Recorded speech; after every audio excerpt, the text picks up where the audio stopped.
talk about getting the ultimate Lepic, shall we? He's probably one of the easiest to get, which is surprising because I thought Bunny was going to be the easiest. But anyway, let's get into this. The first piece we're going to get is actually going to drop from the first hard mode boss. So we're going to come over to the Slumber Valley here. You're going to want to come up to change and make sure you're on this right hand panel here, because that is going to switch this from, same doesn't show you here, right? This is going to switch it to the pattern 59.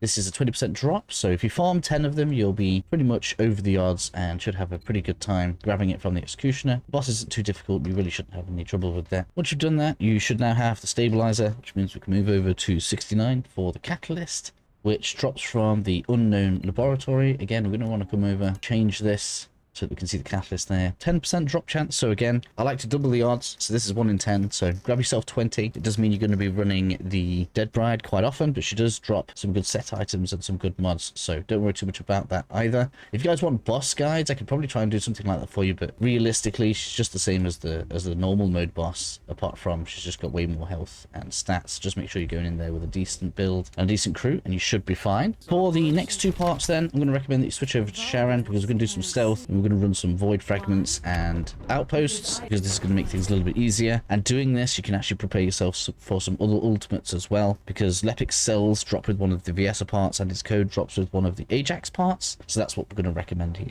For the cells then, we're going to be heading over to Vespers, up to the north where you can see Moonlight Lake. I've been running this in private or with some decent friends because too many people don't want to do the stealth. And if you want to get all of the rewards, it's going to be a good idea to be farming both of these and grab yourself some stabilizers along the way. This one can be a bit of a pain in the ass, so we'll go through it quickly because everything's all a little bit spread out. You can see on the map that I'm on the northern side of the outpost. I'm going to go invisible with Sharon here, head on in to interact with the panel. It's pretty far to the next one, right? So this is a whole 3 rolls, so make sure you're pretty quick about this. And then usually I like to do a jump and a grapple to get to the 3rd one. Then what I like to do is get a slash out and go back out invisible. This is going to gather a lot of the enemies up. I guess this is a bit specific to the Thunder Cage, but that allows me to get rid of a lot of these very quickly.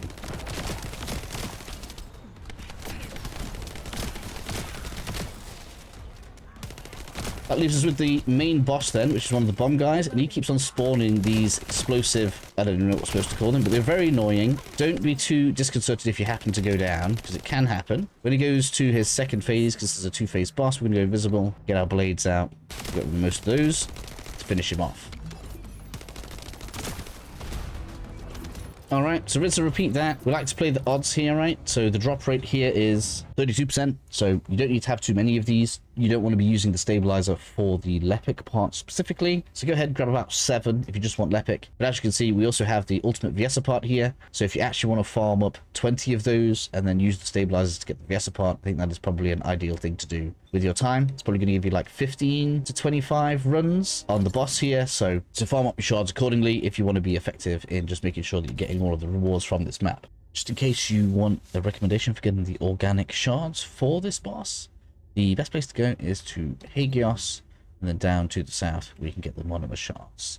Don't have a specific spot for polymers yet, but I'm sure I'll go ahead and find one. But yeah, this one drops the organic shards real fast. It leaves us with the code, and I'm going to start just a little bit away from this one because there's a specific place that I like to go and hide. So we are in the Vermilion Waste, which is in Agna Desert. Okay, so we go to this transporter, come down to the south for the outpost, and this one drops with one of the Ajax parts. The Ajax part is on the 88, I think, and it's a 6% drop. So if I was going to farm the Ajax part, you're going to want like 30 of those. So hang around here for a little bit if you want to be effective in your farming. All right, so I just had a bit of an accident where the enemies just wouldn't stop aggroing, so I've cleared it out, and we want to come around to this side right here. The reason we're coming up to the top is because this one has 4 panels, which you guys will see in a second. We'll go through getting them though, but I like to come up to the top end because it starts us closer to the panels, and that just saves us a little bit of time when we're going invisible. All right, so when the time comes, hit the invisible button. We're gonna head on out.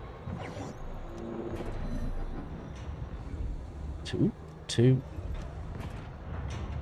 go over to number 3, then number 4. Again, I like to do the same thing here, so we're going to slash one, turn invisible.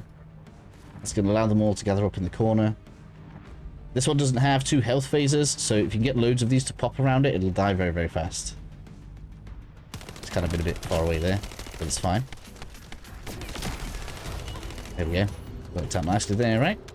So again, rinse and repeat that one. The Lepic part here is 10% drop, so you're going to want at least 20 of those anyway. But make sure you save your stabilizers for the ultimate Ajax code, because that's going to be way more annoying to get. So I probably wouldn't bother using your stabilizers on this one. Save that for Ajax, which you're probably going to want about 34 of. So you might well be on this one for a good long while. That gives you all 4 of Lepic's parts. Let me know what you think, and I'll catch you all in the next video.